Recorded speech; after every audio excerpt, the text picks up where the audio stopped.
you find that you're struggling with your particular fetish or desires, the first thing that I recommend that people do is to really look at their fantasies and then to consider what it would be like to act those out.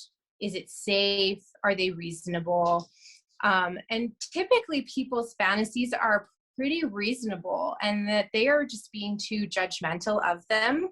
So I usually recommend that we kind of participate in self-compassion, which is a form of self-care that looks at, how we feel about ourselves and how we support ourselves. And oftentimes that looks very similar to what you would say to a friend.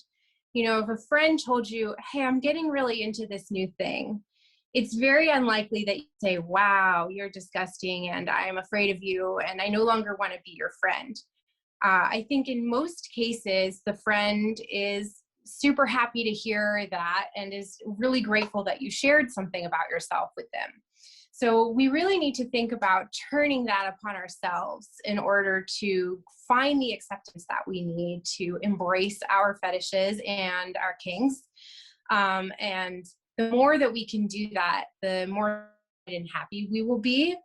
Then I think another component of self-acceptance and just kind of getting in kinks is talking about them. So kind of giving yourself the language to talk about them. And whether that be with a therapist, with a coach, or with a partner, or a complete stranger that you find on the internet, practicing getting that language over and over again, it takes away some of the stigma and it starts to become more and more comfortable talking about it. And then you'll start to just feel more yourself with it and stop creating as much judgment.